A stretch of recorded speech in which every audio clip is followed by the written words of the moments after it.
Welcome to పొలిటెంట్ media. భక్తి భాస్కర ప్రేక్షకులకు నమస్కారం. అస్సాం కామాఖ్య అమ్మవారి దేవాలయంలో జూన్ 22 నుంచి 26 వరకు అంబుబాచి ఉత్సవాలు జరుగుతున్నాయి.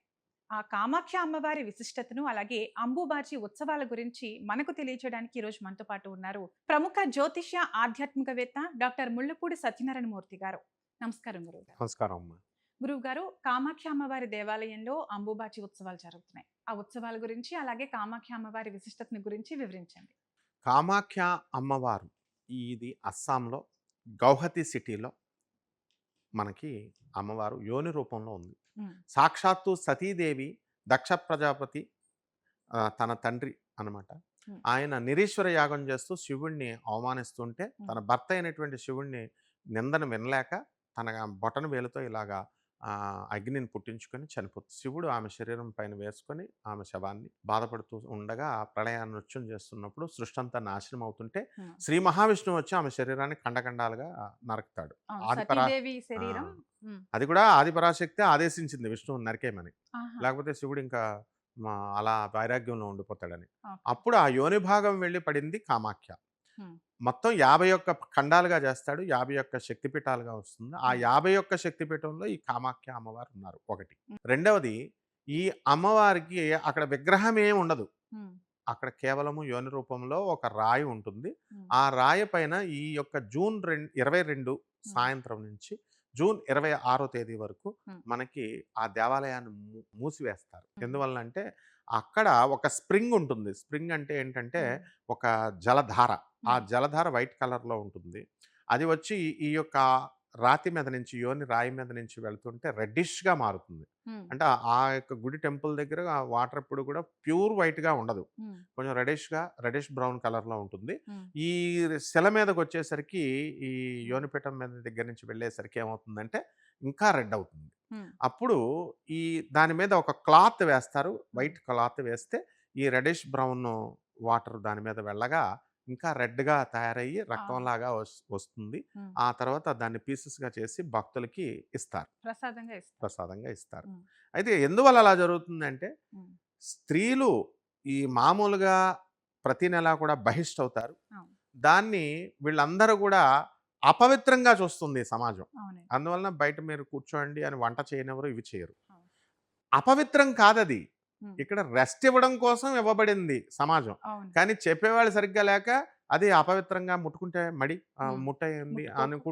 ఉమ్, అని చెప్పి దూరంగా ఉంచుతున్నారు. అవును. ఇది కాదు నాయనా, ఇది పవిత్రమైనటువంటి క్రియ, ప్రకృతి నియమం అని చెప్పడం కోసం అంబుబాచి ఫెస్టివల్ చేస్తాం. ఉమ్హు, అక్కడ అమ్మవారు కూడా రజస్వలవుతుందనమాట. ఆ ఉమ్, యోనిపీఠం కాబట్టి అవును. గౌహతిలో ఆ టెంపుల్‌లో సతీదేవి యొక్క యోని భాగం కాబట్టి ఉమ్, ఆమె కూడా రజస్వలవుతుంది. ఆ 3 ఉమ్, రోజులు అమ్మవారికి రెస్ట్ ఇవ్వడం కోసం ఆ దేవాలయాలు మూసేస్తారు. ఉమ్హు. మూసేసి నో హారతులు, నో నైవేద్యాలు, ఉమ్. నథింగ్, ఇంకెవడికి ఎంట్రన్స్ లేదు గుడికి. అమ్మవారికి విశ్రాంతి కంప్లీట్ గా. విశ్రాంతి. ఉమ్, ఇక్కడ బహిష్టంగా మనం బయట ప్రపంచంలో కూడా స్త్రీలకు ఎందుకు పని చేయొద్దు అంటారంటే వంట చేయొద్దు, ముట్టుకోవద్దు, పూజ గది ముట్టుకోవద్దు.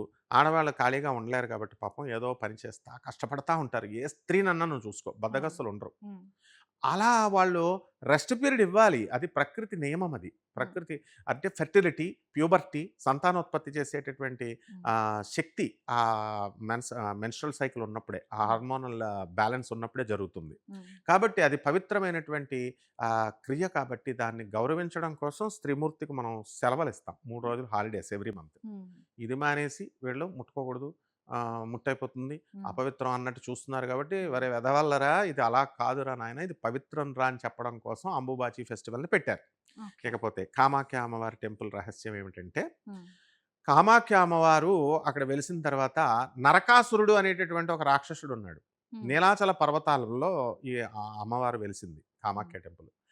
వాడు అమ్మవారిని ప్రేమిస్తాడు. రాక్షసులందరిని కామిస్తాడు. ప్రేమించడం అనకూడదు, కామిస్తాడు. ఉమ్, తల్లుల్ని కామిస్తారు ఈ వెధవలు. ఉమ్, రాక్షస స్వభావం అంటే ఏంటంటే, భస్మాసురుడేమో వరం ఇస్తే శివుడు ఆయన ఇది పనిచేస్తుందా పనిచేయదా డాడీ నేను చూస్తానుండు అని శివుడు సాక్షాత్ తండ్రి ఆయన తల మీద పెడదామంటాడు వాడు. ఉమ్, రావణాసురుడికి ఏకంగా జగన్మాత అయినటువంటి లక్ష్మీదేవిని ఎత్తుకుపోతాడు, సీతాదేవిని. ఉమ్, తర్వాత జగన్మాత అయినటువంటి పార్వతీదేవిని భార్యగా చేసుకోవాలని వింత కోరికలు ఈ వెధవలందరికీ. అలాగే కామాఖ్యను కూడా అలా చేస్తే తల్లి ఏం చేస్తుంది ఎప్పుడైనా సరే, పిల్లాడు రాంగ్ రూట్లో వెళితే చందమామ కావాలి నాకు అంటాడు. అంటే అద్దంలో చూపించి తల్లి ఈ వీడే చంద్రుడు అని చెప్పేసి చూపించి భోజనం పెడుతుంది, మోసం చేస్తుంది. అవును. ఆ విధంగా కామాఖ్య అమ్మవారు కూడా తప్పుడు కూరలు కొడితే నిమిషంలో లేపేయొచ్చు వాడిని. కానీ తన బిడ్డ కాబట్టి వాడు కూడా రాక్షసుడు కూడా వాడికి మార్చాలని ట్రై చేస్తది. తప్పు హ్మ్. నాయనా అని. అందుకోసం ఏం చెప్పిందంటే మోసపూరితంగా ఎలాగైతే అద్దంలో చూపించి చంద్రుడిని చూపిస్తామో ఆ విధంగా మోసపూరితంగా ఈ నీలాచల పర్వతం కింద నుంచి పై వరకు కట్టేసుకుంటే నువ్వు పెళ్లి చేసుకోవచ్చు నన్ను అని అంటుంది. హ్మ్. వాడు ఎలాగో కట్టలేడని. వాడు నిజంగా కట్టేస్తున్నాడు వాడు. హ్మ్. కట్టేస్తుంటే ఇంక దగ్గరికొచ్చేసాడు. అప్పుడు వెంటనే అలర్ట్ అయిపోయినటువంటి కామాఖ్యాదేవి హ్మ్. ఏం చేస్తది, ఒక కోడి రూపంలో వచ్చి కూసేస్తుంది సూర్యోదయానికంటే ముందు. హుహు. "నువ్వు చూడు తెల్లారిపోయింది. నువ్వు కట్టలేకపోయావంటే వాడు నువ్వు పోటీలో ఓడిపోయావు. కాబట్టి నీ కోరిక తప్పు. గెట్ ఔట్" అంటుంది. హుహు. అయినా సరే వాడు బలవంతంగా ఆమెను వివాహం చేసుకోబోతుంటే పార్వతీదేవి అన్న అయినటువంటి శ్రీ మహావిష్ణువు వచ్చి వాడి తలను తీసేస్తాడు. ఇది చరిత్ర అనమాట. ఓకే. కాబట్టి ఇక్కడ సైంటిస్టులందరూ కూడా ఏమన్నా పరిశోధన చేశారు. ఎర్రగా మారుతుంది ఏమిటి? వాటర్ నది ప్రవహిస్తుంది. అంత హ్మ్. రెడ్డిష్ బ్రౌన్‌గా అవుతుంది హ్మ్. ఇక్కడ. భూమి ఈనిందా, నది ఈనిందా అన్నంత రక్తం ఎర్రగా వస్తే హ్మ్. ఏమిటి కారణం అనంటే అక్కడ ఫెర్రస్ ఆక్సైడ్, ఐరన్ ఆక్సైడ్, ఆహ్, సిన్నాబార్, హ్మ్. మెగ్నీషియం సల్ఫైడ్ ఆ గనులు అక్కడ ఉన్నాయన్నమాట. వాటిల హుహు. వల్ల ఎర్రదనం వస్తుంది. మరి అది ఎప్పుడు రావాలి కదా! మరి ఈ టైంలోనే ఎందుకు రావాలి మరి? ఈ ఫెర్రస్ అవును. ఆక్సైడ్ ఇవన్నీ ఉన్నప్పుడు అవును. అని రిసర్చ్ చేశారు. హ్మ్. సాక్షాత్ జగజ్జనని సతీదేవి ఎప్పుడూ పవర్‌ఫుల్లే. కామాఖ్య పవర్‌ఫుల్లే. ఒకళ్ళు చెప్పేదేమిటి? హ్మ్. కాబట్టి ఈ కామాఖ్య అమ్మవారు తంత్రగాళ్ళు వెళ్తారని ప్రచారం చేస్తారు. అవును. ప్రయాగరాజ్‌కేమో అఘోరీలొస్తారు అని. హ్మ్. వీళ్ళంతా అడుక్కునేవాళ్ళు అక్కడికొచ్చేవాళ్ళు. ఈ ప్రపంచంలో ఎక్కడ ఎవరు ఉండరు. శివుడొక్కడే తంత్రగాడు. దత్తాత్రేయుడొక్కడే తంత్రగాడు. ఏ హ్మ్. సూపర్ న్యాచురల్ పవర్స్ ఏ మనిషికి ఉండవు. కాబట్టి ఓకే. ఇది స్పష్టంగా మనం తెలుసుకోవాలి. మామూలు భక్తులందరూ కూడా ఆ బయట కూర్చొని అక్కడ అమ్మవారి గుడి మూసేస్తారు కాబట్టి 5 రోజుల తర్వాత తెరుస్తారు. హ్మ్. అదే అంబుబాచి. బయట కూర్చొని ధ్యానాలు చేసుకుంటారనమాట. హుహు. ఉపాసకులు మనమే. మనము ఆ అమ్మవారు మోక్షాన్నిస్తుంది, ఐశ్వర్యాన్నిస్తుంది, సర్వశక్తులనిస్తుంది, హ్మ్. అన్నీ ఇస్తుంది. కాబట్టి ఈ అంబుబాచి ఫంక్షన్‌కి పొలోమని వేలాది మంది వెళ్లి చాలా రష్ చేసేస్తారు. హ్మ్. తప్పమ్మ. పౌర్ణమికేమో గణగాపురం దత్తాత్రేయ స్వామి వారికి ఆ రోజే స్పెషల్‌గా వరాలిస్తారని చెప్పడం. అరుణాచలం వెళ్లి ప్రదక్షిణాలు చేసేస్తే మనిషి జన్మే మోక్షం వచ్చేస్తుందని ప్రచారాలు చేయడం పెద్ద హ్మ్. గురువులు, మన అవును. గురువుగారులే వాళ్ళు. చేయడం వల్ల జనాలు వెళ్ళిపోతే వాళ్ళు అత్యాచారాలు చేస్తున్నారు. అవును. కాబట్టి ఇలా రద్దీ ఎప్పుడూ కూడా ఉండకూడదు. మనం అక్కడికి వెళ్ళాల్సిన అవసరం లేదు. ఎవరైతే వెళ్ళలేనటువంటి వాళ్ళు ఉన్నారో ఇంట్లోనే ఓం కామాఖ్యై నమః అన్న మంత్రంతో కుంకుమార్చన చేసుకుంటే బ్రహ్మాండంగా సరిపోతుందమ్మా. జగన్మాత యొక్క కరుణా కటాక్షాలతో మనం బ్రహ్మాండంగా వృద్ధిలోకొస్తాం. కామాఖ్య అమ్మవారి విశిష్టతను అలాగే అంబుబాచి ఉత్సవాల గురించి చాలా చక్కగా వివరించారు. ధన్యవాదాలు గురువుగారు. ధన్యవాదాలు.